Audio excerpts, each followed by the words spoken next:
let's talk about your amazing movie, and congratulations. This film is so lovely and you are so good in it. I just need to tell you that.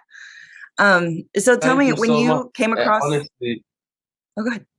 I just want to say, like, I always want to say, like, it means so much. And I just wanted to genuinely say thank you for your kind words because I really appreciate you saying that. Oh, you're welcome.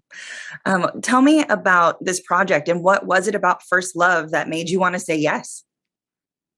Well, I didn't want to do another romance movie, if I'm going to speak bluntly, after, or not even after. It felt like I was still within the afterworld. And I was kind of just saying to my team, like, I want to do some other stuff and, diversify the range of genres that we're doing. And we got the script in and I was like, damn it, it's such a good script. I think I'm going to have to do it. And then I was still reluctant, but with the other cast attached and after speaking to AJ and hearing about, his belief in me, and belief in my ability to do the role well. I think that was what kind of, the straw that broke the camel's back. And I'm so glad I did it because I'm so proud of the work. So It's really lovely. What I find most kind of like fascinating about it is that it says so much while saying so little. There's very little dialogue, and most of it is told through like your emotions and the way you look or touch each other. Was that difficult for you? Like, how did you go about expressing all of those words without words?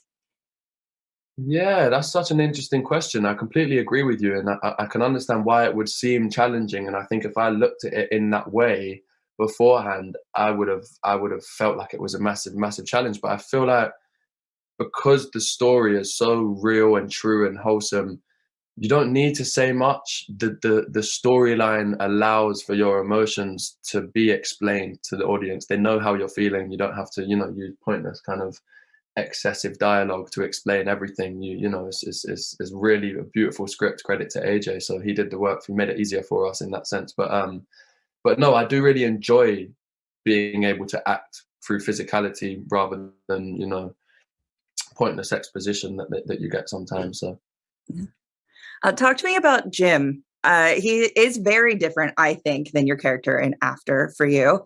Do you relate to him at all, or like how do you see him through your eyes? Yeah, I I think I initially saw Jim as someone who was a bit more to himself, and more of a listener, patient, and a bit kind of maybe like less popular, not for any reason. And I think after playing him, I see him now as like a really wise, mature, caring, considerate, great listener. And I saw all of those elements before, but I think after bringing him to life, I was like, oh, actually, I never thought there was any aspect of him that's not admirable, but maybe there weren't elements there. Then afterwards, I realized, no, he is such a well-rounded, good person. I think is just a good way to say he's such a good natured person. And I think that comes from his upbringing and the way you said, which I completely agree with, so different from Hardin.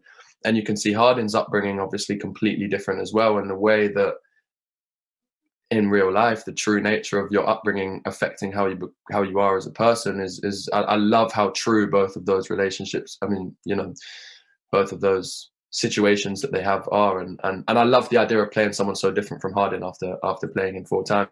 But I have to say, when I play Hardin, I want him to be a bit more composed. And after playing Jim, I was like, oh, this is going to be great.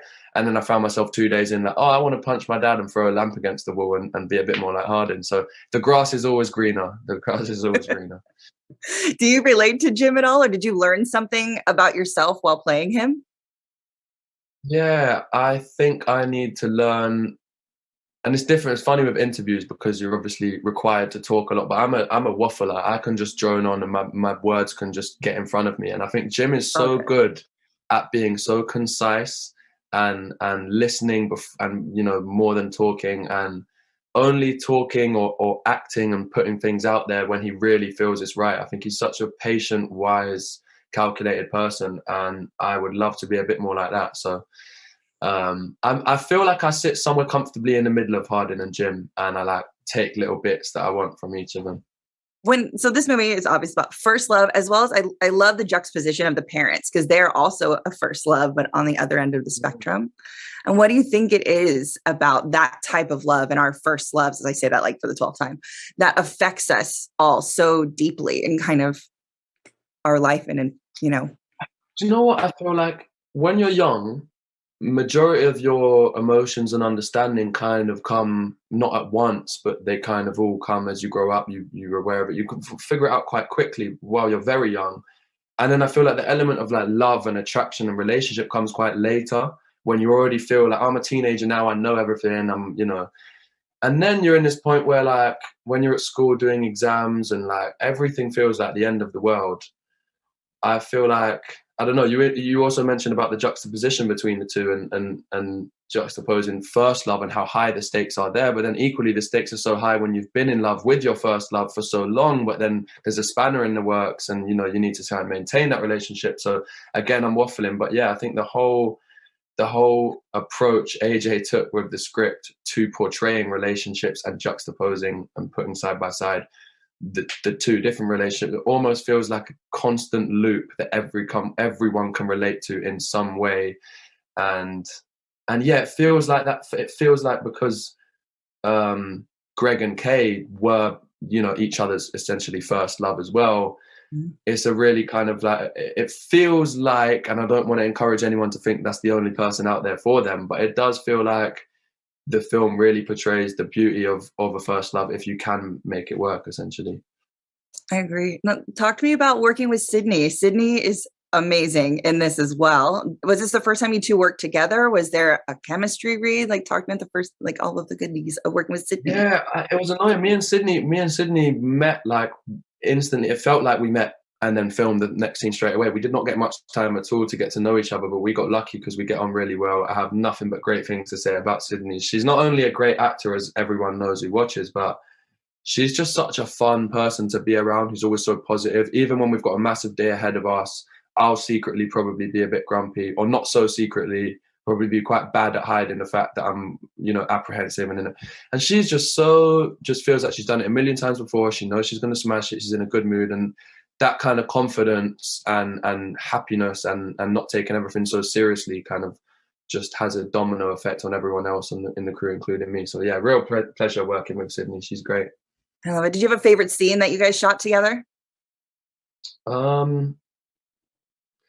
It's funny, there's a few scenes that we really enjoyed, like montage pieces that were like fun to shoot and we could kind of just improvise and do what we want. And then naturally you only get like a snippet of them in the film, but you kind of need to spend a lot of time doing them for AJ, the director, to then find that little one moment and be like, yeah, that's the bit. We don't need the rest of it. But we needed to do all of that to get that bit. So montage moments were always fun to film because they were just so kind of freeing and yeah, you just had no rules or regulations. You just kind of, have fun with it. So yeah, I enjoyed those. And the location was insane. We're just like on the beach in LA, or like a nice, like, yeah, we got lucky. So yeah, I enjoyed those. That's awesome. And so you worked with Diane Kruger and Donovan. Did they give you any advice as far as like your career moving forward? So Diane, I was more familiar with her work ever so slightly. And then I watched Sicario and Jeffrey Donovan's in it, and then I watched a different film which named, I think, Sleepers, and Jeffrey Donovan's in it, and a different film, Jeffrey Donovan. This was after we filmed. I texted him like, bro, get off my TV screen. You're in everything I'm here. Why is everything I watch you're in? He just pop up. But he's a veteran and he's got such a good, well-rounded understanding of how films work, and he would, pass it on to me, and I feel like I was so aware that I'd go onto that set and just learn so much from the two of them. And Diane, I had a few scenes opposite her where she would just deliver the most insane performance. I completely forget that I was acting and like, oh my God, it's my line. What am I saying? And just, But yeah, both of them were incredible actors and incredible people as well. And I loved working with them. They're amazing. And as you said, for this movie, you had just done all of After, which the new one comes out in August. And you're like, I didn't want to do another teen romance film. What do you want to do next? Do you want to do action? Would you want to do a rom-com? Because those are coming back. Or do you want to stay away from the teen thing for a while? Do you know what? I've said before, like, never say that. It would be dumb to say, like, never say. I've definitely said to myself throughout the process of After that, like, I'd love to do other stuff because we're doing 4 movies here and I want to make sure that I've got work in other genres too. But then this came along and it was like, well, if it's a great script with a great director and great people attached, then I'm happy to do whatever storyline comes my way if it's going to be a great film.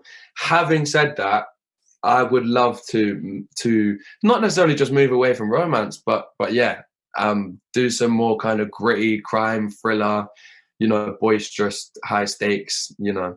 Not that it's not high stakes in romance, but you know, I think you know what I'm getting onto. Yeah. I would love to dabble a bit more on that other side of the spectrum, but listen, if it comes my way and it's a great project, we're going to take it because of the quality rather than, you know. Thank you so much. Have a wonderful day. And I really hope everyone goes and sees First Love. You are truly fantastic in it. Thank you so much, Sarah. I really, really appreciate that.